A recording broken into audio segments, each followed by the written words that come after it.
right in the middle of it. Ouch! Flu season, and there are some things you can do to protect yourself. This balancing act has to do with one of the biggest issues in the NFL, concussions. We'll tell you about that and how Carolina is involved. Have you ordered one of these yet? Many of you have, but it can be a little pricey. Is it worth it? Carolina Week starts right now. From the UNC School of Journalism and Mass Communication, covering Carolina in HD, this is Carolina Week. Theft, drugs, suspensions, and hazing. Those are among the charges a number of fraternities here at UNC are facing. I'm Delia D'Ambra. And I'm Stephanie Lopez. Are these charges just part of college life, or are there cultural issues in play? Landon Dowdy has the story. Jack Largess is a sophomore geography major and a member of Sigma Phi fraternity. He says the wrong people are being punished in these ongoing cases of fraternity misconduct on campus. They were trying to change the fraternity system and make people more responsible, make the pledge process legal, and not have kids do these outrageous things. But if you want to do that, you have to go after the people who are in charge of doing that. Largess thinks the pledge process to join a fraternity puts the wrong mentality in the minds of the fraternity members. There's sort of this culture within the fraternity that the worst thing that can happen to you is that the brothers get mad at you. Not the worst thing that can happen to you is that the police come after you, that the school comes after you. That's okay. They're going to get mad at you. They're not going to let you join. They're going to beat you. They're going to throw stuff at you. You're going to have to do some kind of punishment. You're going to have to run a lot. You're going to have to read a lot. You're going to have to memorize stuff. And you have like a punishment within the pledging process. Aaron Bockenheimer is director of Greek life at Carolina. He says hazing can be prevented, and more people need to know about the issue. So I think it's a serious issue and one that deserves public attention. Largess thinks when university officials and police get involved in cases within the fraternity system, it automatically causes the members to put up their walls rather than speaking up. Not saying that anyone's acting immature, but that requires like a next level up of maturity beyond normal behavior. Bockenheimer thinks an answer to changing Greek culture should be putting a focus on sisterhood and brotherhood. If we can keep that in mind and eliminate these unnecessary and, quite frankly, ineffective experiences from the joining process, I think we would have much stronger organizations. In Chapel Hill, I'm Landon Dowdy. Fraternities on campus are trying to help prevent sexual assault. The Interfraternity Council at UNC will now require all new members to attend sexual assault prevention programs. The new policy is starting this semester. 44. That's how many North Carolinians have died from flu-related illness this season. No deaths on campus, but plenty of cases of the flu. Tissues, lots of water, and bowls of soup are three things sophomore Kelly Swanson has stocked in her dorm room. Catching the flu and a trip to the hospital weren't in her plans. I don't remember ever having the flu before. I think the last time I got really sick was like 7th grade. Getting sick has taken its toll. I couldn't walk. I could barely really move that much. Swanson falls in the younger age range of those hit hardest this season.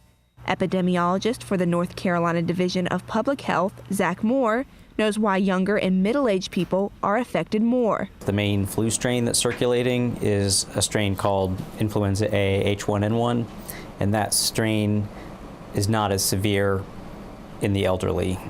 People who were born before 1957, many of them have some immunity to H1N1. More than half of the 59 reported deaths from flu last year were people 65 years or older.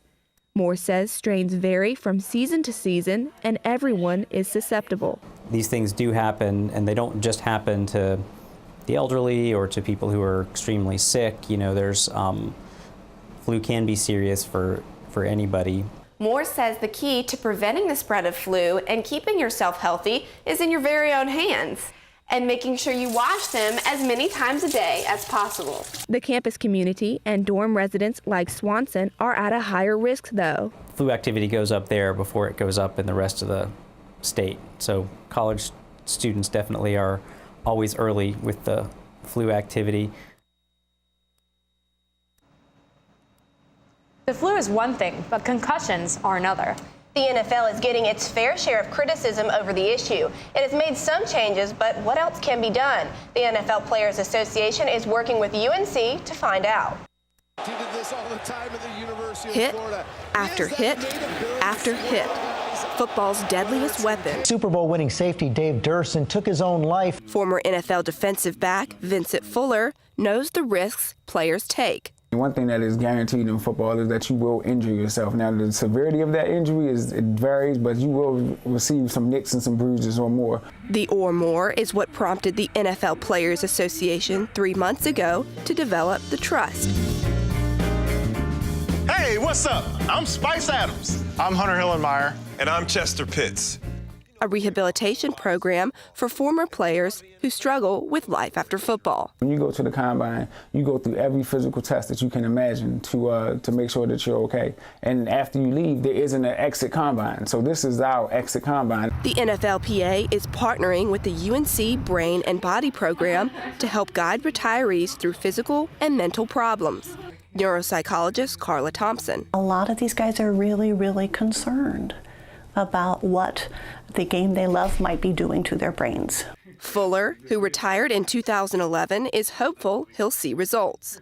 Just to get a baseline in terms of, brain issues that I may be subject to older in life, so that I can come back 5 or 10 years from now and see if there's any regression or if I've maintained the same cognitive level that I once had. Thompson says discovering problems sooner rather than later is the best way to approach each case. Early identification of areas of impairment is essential to devising treatment plans that may be helpful. Adjusting to normal life, though, is something Fuller says can be harder than conquering physical rehab. The structured system that you have in the league, the time to be here, the time to be there, the meetings, this, that, and the third, that leaves you, and it's tough to hold your own self accountable. Thompson recognizes this mental burden in retirees. It's not that unusual for retired or retiring players to have some difficulties with emotional adjustment. Transitioning from being, a larger-than-life football hero to being, in some ways, just a normal person can be difficult. UNC healthcare physicians guide former players like Fuller through life coaching, nutritional planning, and financial planning, all key elements of the trust that Fuller says are invaluable. You need to know that you're, physically okay. You need to know that you're mentally okay. And if you're not, you need to know what type of preventable ways or treatable ways there are to help you with those problems. And that's exactly what leaders of the partnership aim to achieve. Tulane University's Institute of Sports Medicine and the Cleveland Clinic are two other national locations, in addition to UNC, that are official partners with the Trust. Speaking of the NFL, the Super Bowl wasn't the only thing happening Sunday. It was also National Girls and Women in Sports Day. The UNC Athlete Development Department hosted the event to introduce kids to women's sports. Children of all ages were invited to Eddie Smith Fieldhouse for a chance to meet female student athletes from Tar Heel teams.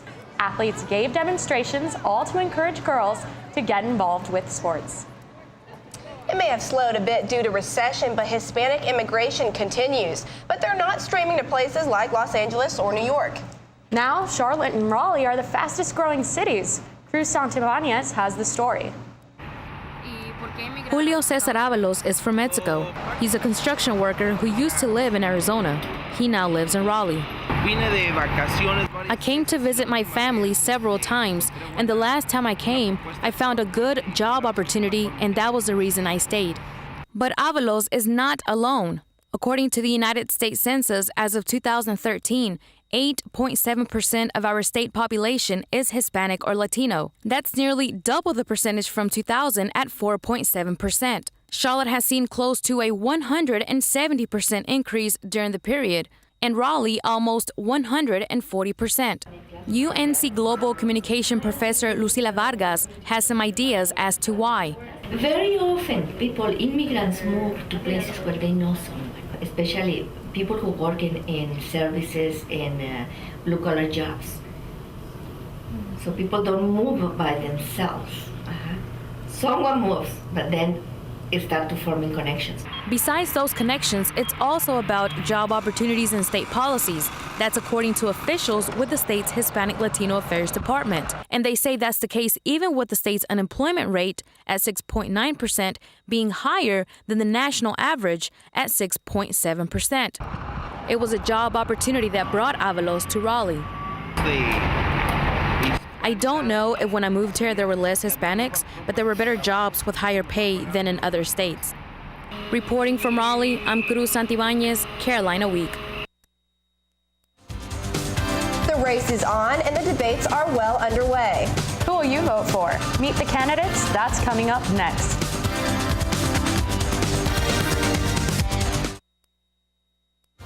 Be sure to check out Carolina Week online at carolinaweek.org.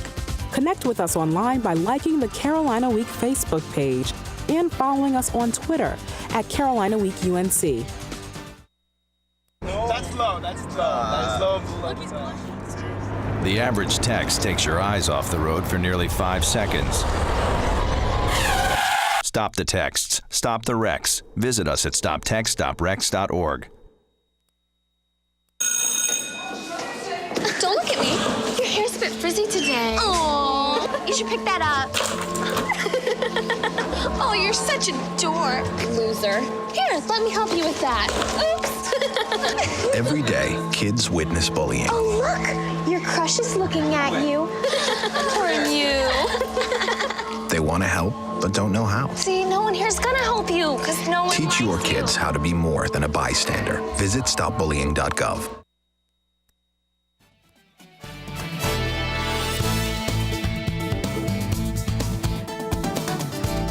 It's election time and candidates are on the campaign trail. On campus, that is, at least.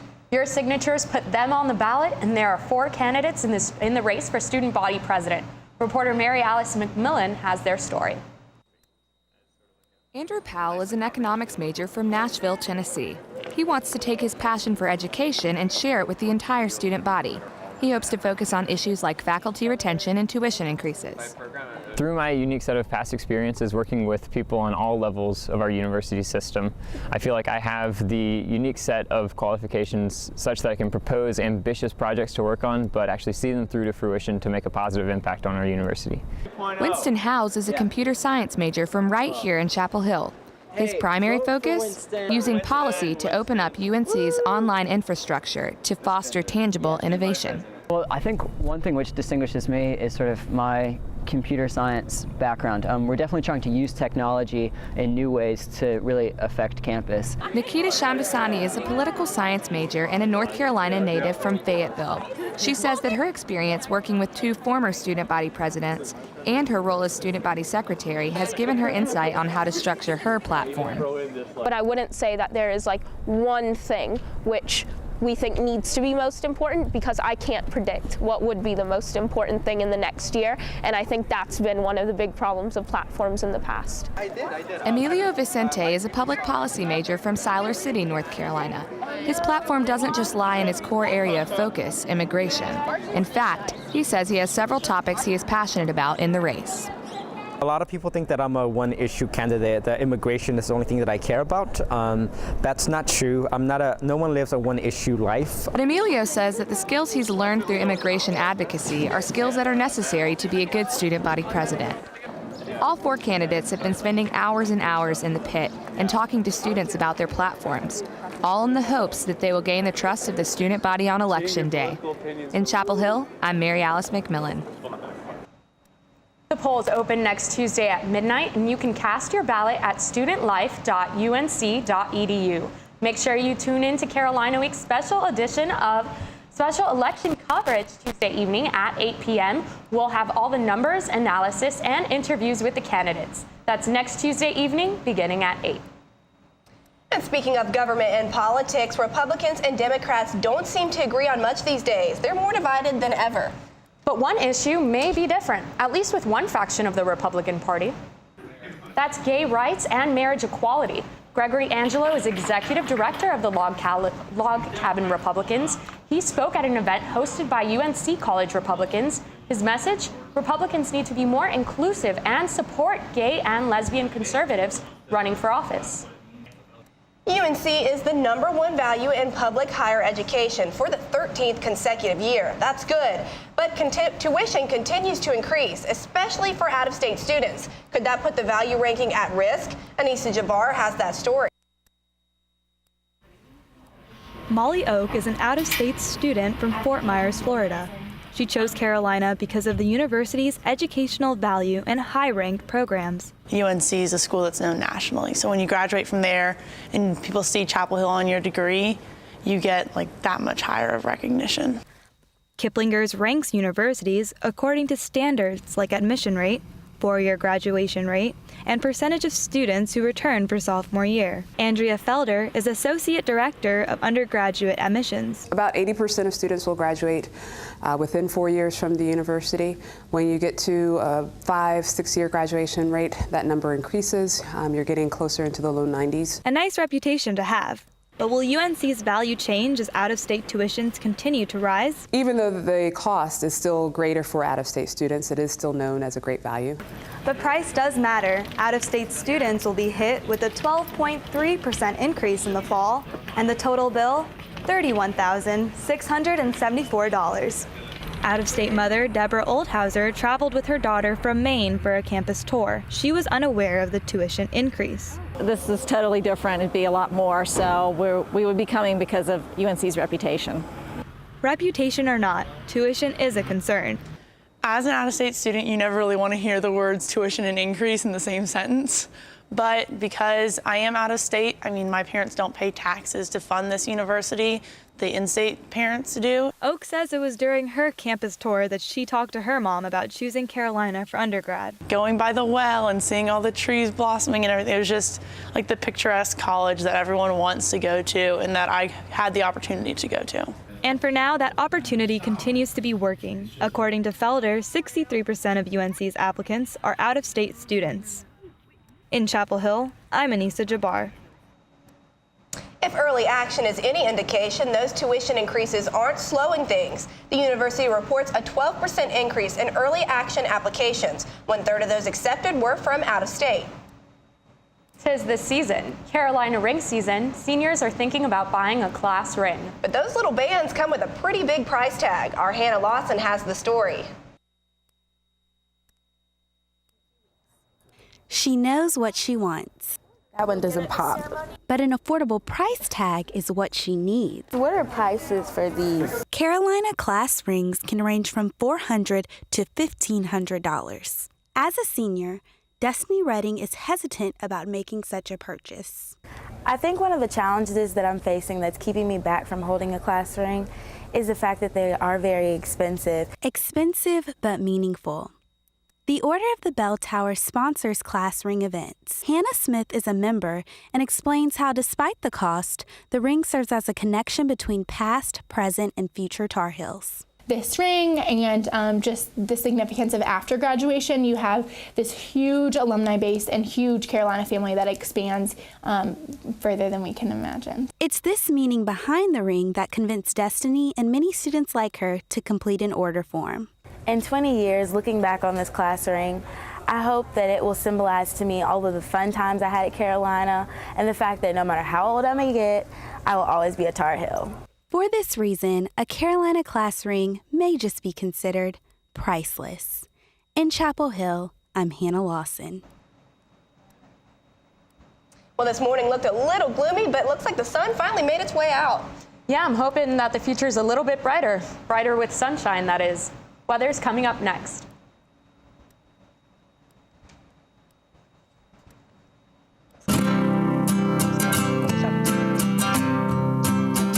Every day across America, excess food is gathered by a network of good people at local food banks, giving hope to millions of children who struggle with hunger. They've earned their wings, and you can too. Together, we can solve child hunger. Support Feeding America and your local food bank at feedingamerica.org.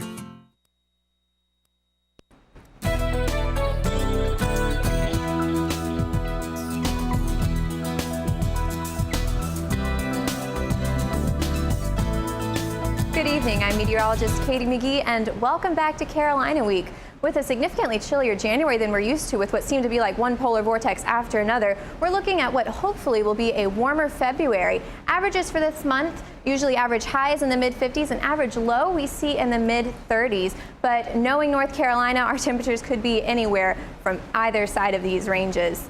And just looking at tonight, however, we can see 8 p.m. will be at 50 degrees and midnight, if you're heading out, will be at 42. So if you are heading out, definitely grab a jacket. It'll be chilly, dipping down just below freezing tonight, allowing us to warm up tomorrow from 8 a.m. starting at 32 degrees with partly to mostly cloudy skies sticking around for the rest of the evening. And we can see these clouds on our satellite map banked mostly to the west of the Appalachian Mountains. And we do have a couple clouds in eastern North Carolina, and on our surface map we can see that's what brought us all of this rain earlier today, and for that we have to thank this cold front that will move offshore tomorrow, leaving us with only mostly cloudy skies and cooler temperatures thanks to that cold front. However, those cloudy skies are only going to stick around through tomorrow. Thankfully, we'll have a break in the clouds thanks to this high pressure system to our west. High pressure systems have sinking air, allowing for no clouds to rise up and form, but that comes at a cost. High pressure systems have clockwise motion, which is going to bring down all of that crisp northern air that we were inundated with in January. And after that, the cloudy skies will return. We have this low pressure system and cold front moving on through later this weekend into early next week, bringing us quite a bit of rain this weekend and cooler temperatures next week. And that big cool down starts tonight. We get down to 31 again, beginning of that cool down with mostly clear skies, building clouds on into tomorrow with mostly cloudy skies. Cooler temperatures only getting up to the mid-40s, so about 10 degrees lower than the mid-50s where we should be this time of year, which makes it seem like it's going to be another cold February. The groundhog was right. And looking at the next 5 days, again, you can see those clouds on Thursday finally breaking through with a bit of sunshine on Friday. And we do have a particularly rainy Saturday and Sunday as that second cold front moves on through with that low pressure system, with temperatures staying in the 40s. Luckily, we'll have a warmer Monday coming through with sunny skies finally breaking through. So I know I'm going to hold on for dear life to my jacket these next few days. Definitely. I always keep my jacket, my umbrella, my raincoat, everything with me. I don't like being caught in the cold or the rain. Oh, goodness. Going to keep those rain boots handy for sure. Yeah, we just can't catch a break, can we? No. Thanks, Katie. Thank you, guys. The Heels were back on the court, and things are finally going their way. It was 4 in a row as we say good riddance to the Maryland Terrapins.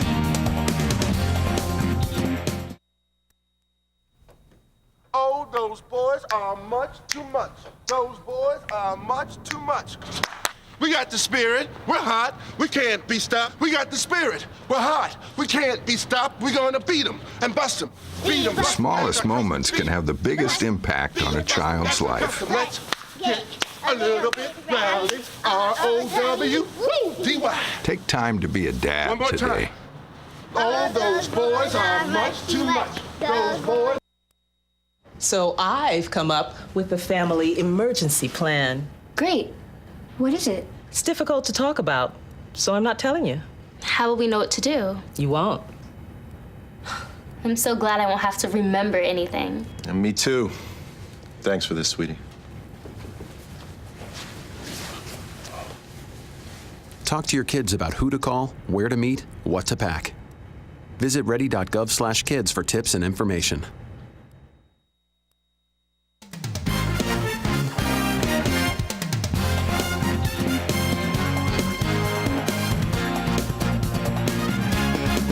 Welcome back to Carolina Week. I'm Nicole Comparato.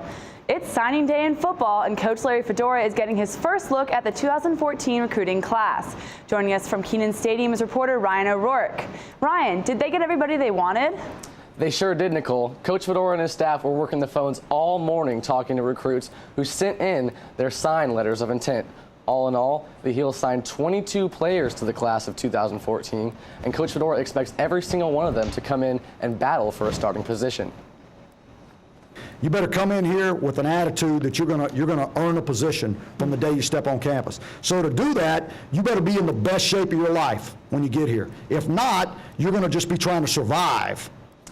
5 of those 22 players have gotten a head start by graduating high school early and coming and enrolling in UNC this semester.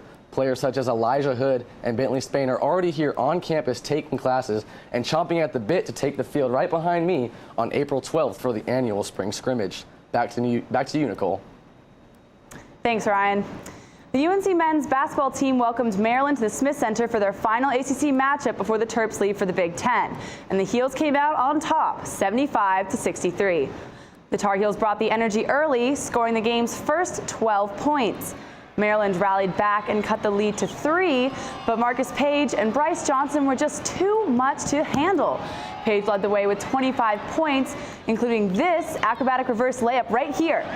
Johnson shot a perfect 8 for 8 from the field en route to a 19-point, 7-rebound performance. Tar Heels have won 4 straight games and will look to extend their streak to 5 against Notre Dame on Saturday. That's big boy basketball, but there are smaller feet running up and down the court at times too. And with those small feet come some of the biggest hearts of UNC basketball. Their shoes squeak on the hardwood as they look to pass to an open player. But they're a little too short to be on the team. Instead, 8-year-old Asher Lucas and 11-year-old Elijah Davis are 2 of UNC's ball boys. It feels great to be on the court and rebounding for the guys and always sort of being there for them. Asher is the son of Tar Heel Monthly publisher Adam Lucas, and Elijah's father is assistant coach and former UNC guard Hubert Davis. The 2 friends certainly make a dynamic pair. They also form relationships with the players and, of course, have their favorites. I'll say J-Mac. He has been very inspiring to me. I love how he plays, how hard he works. I just want to be, I want to be just like him and my dad. Asher and Elijah help the players warm up, wipe the floors during breaks, and are the go-to guys during home games. But naturally, there is a competitive aspect to it. Asher's always trying to challenge me to score on me, and then Elijah, he does the same thing. So I just try, and every time they go to the best, I just block it. I mean, it's a lot of fun doing it. And sometimes I'll let him score. I don't do that, but Asher tries to score, and he gets just swatted. Like this, right during the warm-ups, he got swatted by JP. Asher wants to play baseball or basketball, while Elijah says he wants to be a guard, just like his father. Sophomore forward JP Tokoto says he knows the boys are both serious about playing in the future, which is why he swats Asher. And does he ever give any slack? Nah, you got to teach them at a young age. It's not going to be easy. Both Asher and Elijah love being ball boys.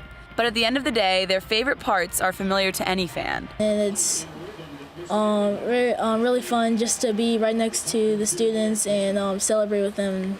And when you're part of a team like they are, there's a lot to celebrate. The team is away this weekend, but Asher and Elijah should be back on the court next Wednesday when UNC takes on Duke at home. Well, those little guys don't have any trouble getting first row seats to the Duke game, I guess. Definitely not. They're so lucky. I'm hoping I get some. I hope I get one too. Anyway, thank you, Nicole. Thanks, guys.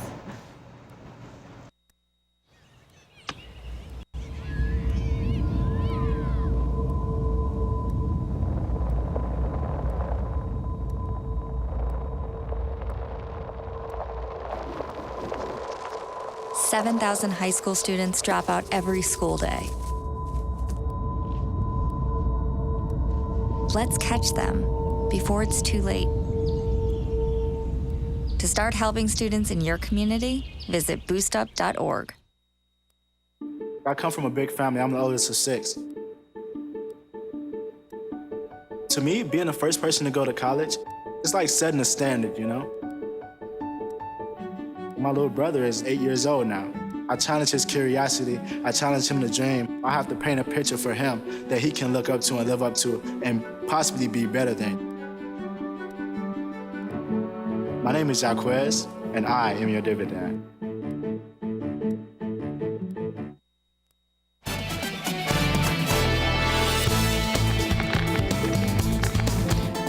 Maybe he's really focused. Hey, Michael. Wants you to come out and play. Bluegrass, that is. And get ready for a lot of fun.